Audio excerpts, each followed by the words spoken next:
Hi, my name is Brian Freeman. I'm going to be talking about the philosophy of the progressive view. A little bit about me. My name is Brian Freeman, and I am studying to be a high school English and theater teacher.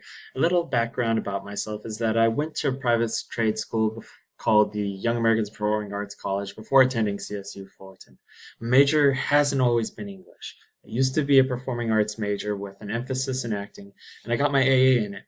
I switched majors after my sophomore year when I realized that I could never become a teacher with a performing arts degree because there was no credential program for it.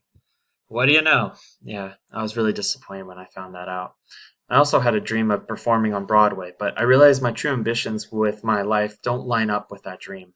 I knew I would never have the money to support a family, and I really have strong family values and love kids and want to be involved in my own kids' lives someday. I really want to become a father. So I need to have a job that's stable and gives me the time to do that. What really set my heart to teaching, though, was when I traveled with my cast of 40 other students across America to the Midwest and taught kids ages 8 to 18 how to sing, dance, and act for 6 months straight. Before that, I wanted to become president, so there's a huge shift in my career goals. Through that experience, I discovered my true passion for teaching and how much I love being around children. Though through my teaching experience, I've learned that my philosophy of teaching is to be progressive. I believe it's important to take the students' interest into account when teaching, and entertaining students while they are learning is 70% of the job. If you lose the class's interest, then are they really learning? I don't think so. My next purpose of education. I believe the purpose of education is to prepare students for the adult world, to prepare them for a job that they can sustain, a way of living that would provide them a shelter, food, and clothing, a few luxuries like a cell phone and a car, is to help make good citizens for the community by teaching them the basics of right and wrong, what is moral and immoral, and how to communicate with others and work on a team.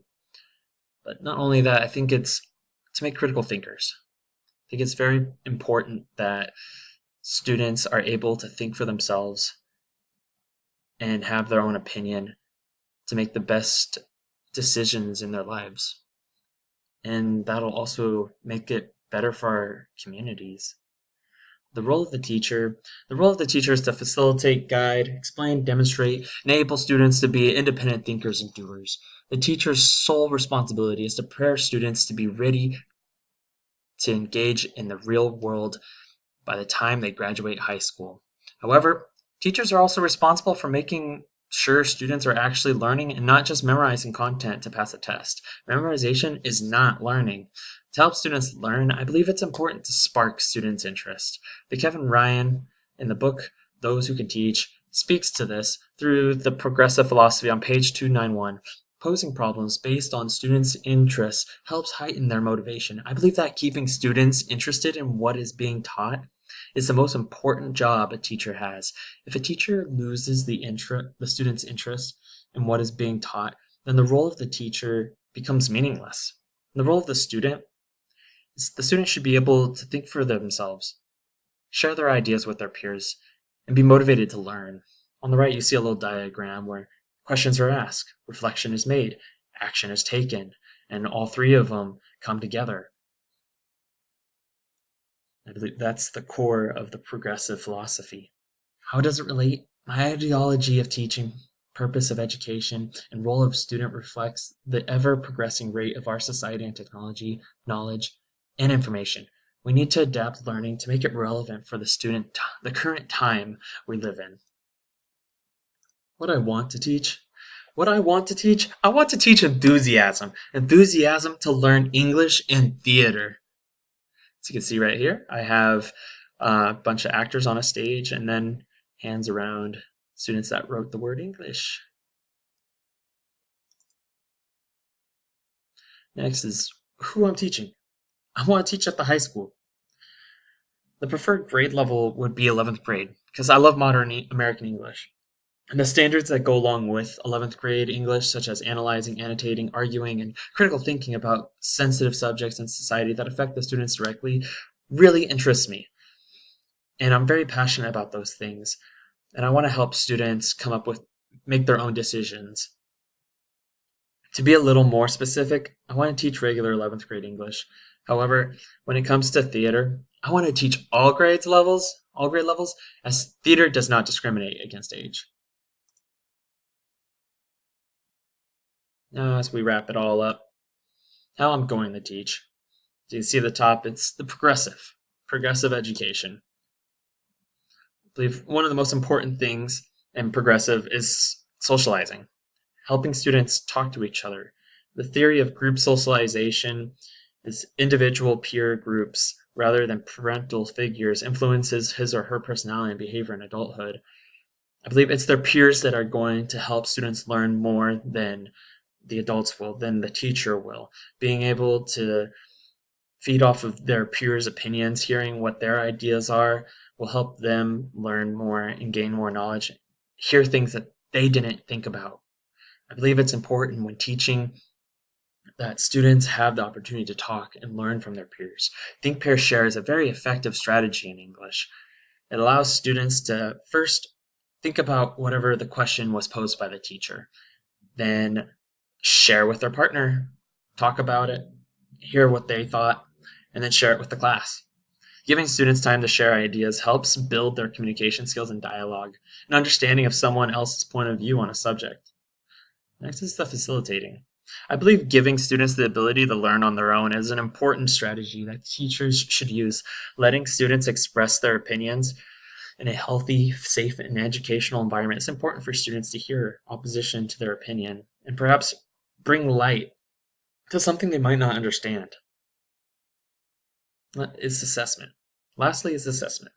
It's important to monitor students' progress, to know whether or not a student is understanding what's going on, and I believe the best way to accomplish this is through assessment. However, not doing multiple choice, but composition questions, like reflecting, when having students reflect on what they just read as if they were given an article and they just finished annotating it. I'd give them a quiz or an assessment with a few questions that ask students to reflect on what they just read, and that'll help me know if they actually learned from it, or if they actually didn't grasp the topic at all, the theme or whatever the article was about.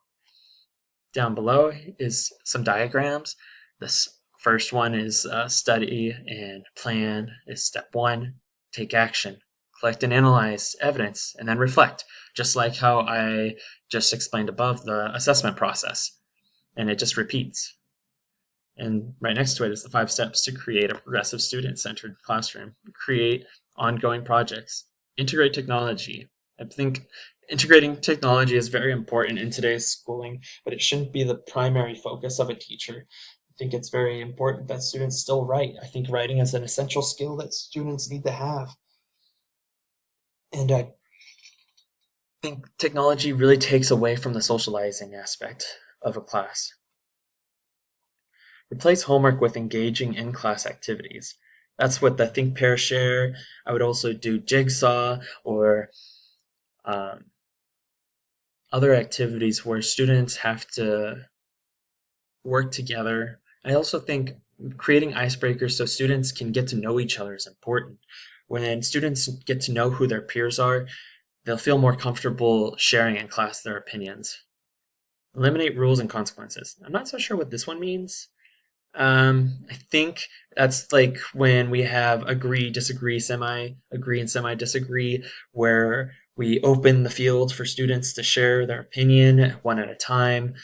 Uh, Makes them feel like they can openly discuss what they think about and helps students learn. Maybe somebody doesn't know how something affects somebody else or understands how it affects somebody else, but the other side does. And because of this activity, they were able to hear how it affected them, maybe in a negative way that they didn't see before. And now they have that understanding, they learned and they grew. Involve students in evaluation.